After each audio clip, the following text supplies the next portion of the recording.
Do you humans ever get easier to look at? The limitations of your bodies disgust me. Grab me the scissors. At this very moment, you might think of yourself as unlucky, but I am here to tell you that you are actually privileged. Privileged to be part of my operations. You'll die as part of something greater than yourself, not as some loser that nobody will remember. Those aren't the scissors. How many times do I have to teach the difference between hammers and scissors? You useless waste of resources! You think Givanium grows on trees? You're getting repurposed!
You're in violation of patient rule number 1. You slimy patient! Kill it!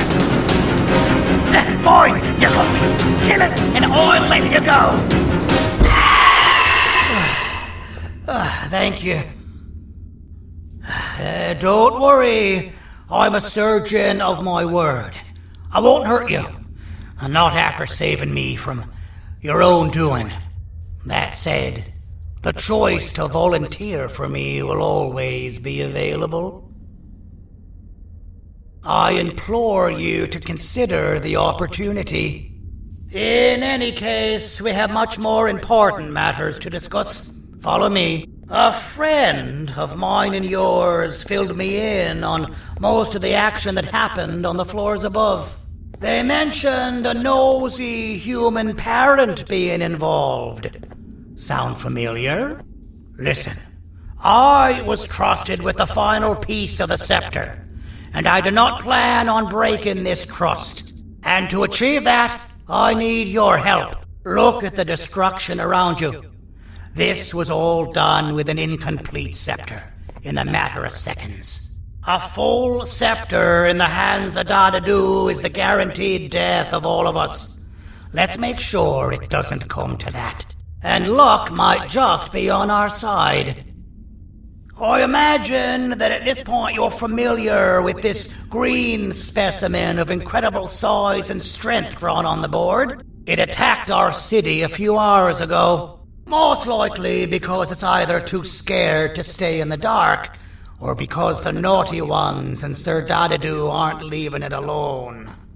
And how are we lucky that we got attacked, you ask? My plan just happens to involve recapturing the green gorilla and using it to fight Sir Dadadu's army and reclaim the scepter to its rightful owners. Problem is, the green gorilla has vanished after the attack, and I've been trying to find it since. And it's too dumb for Dadadoo's powers to work on it, so I'm not too concerned about that. It's just a matter of finding this beast, imprisoning it, and releasing it when the time is right. Oh, that reminds me. I have just a thing for you. Let's see what my assistants have prepared for us, shall we?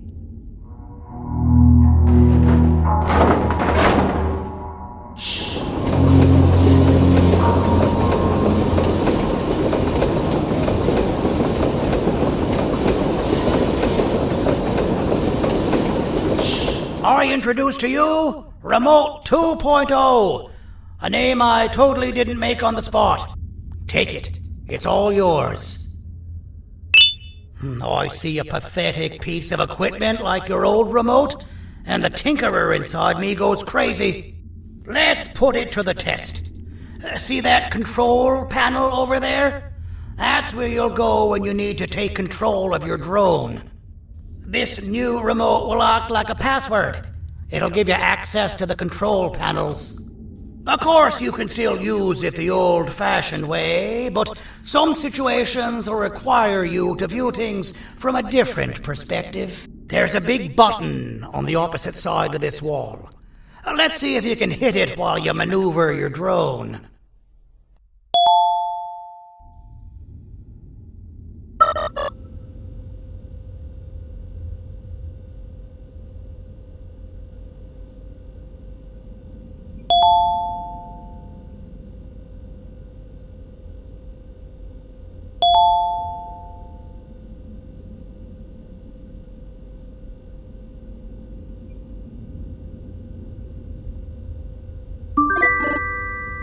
Well, that wasn't too hard, was it? It was. Well, too bad. That's your problem. We'd better get to finding that green gorilla. I have no idea what Sir Dadadoo's planning, but something tells me it ain't pretty. There's a witness waiting for me on one of the streets, and I've got a mess that I gotta clean up thanks to you. Why don't you go talk to them instead? I told them I might not come myself anyway, and instead send someone, so they'll talk to you. The city is lit up, so it should be safe from the naughty ones.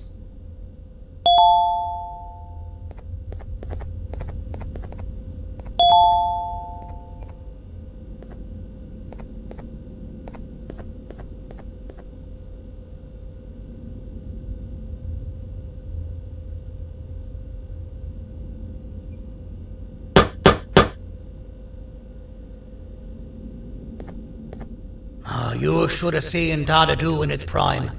That guy had ambition and dedication that I've yet to see contested. What your kind has done to him and us, it forced him to dedicate all that potential to try and eradicate those that created him. Now, to ease your nerves, I don't think he's after you.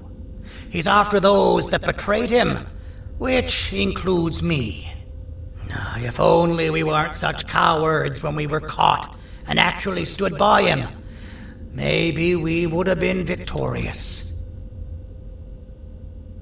The scepter was first given to the Queen as some meaningless prop, to help her settle better into her role, you know? All those extra features, like being able to take control of the brain component of those around you, is the work of a very talented surgeon and technician who is too humble to name himself. When the heart-shaped end of the scepter touches a Givanium-based body, the scepter acts as a vessel and transfers and prints a genetic code of the scepter holder into the receiver's brain component. This allows these bodies to receive commands only from whoever takes control of it. Now, we don't all have a transferable genetic code, but Sir Dadadoo and the Queen do. Now, wait, this is confidential information. I cannot tell you any more. Our mutual friend told me that Sir Dadadoo escaped because Bittergiggle made the Queen laugh. Next time you see him, you tell him his jokes suck. That's how you really hurt him.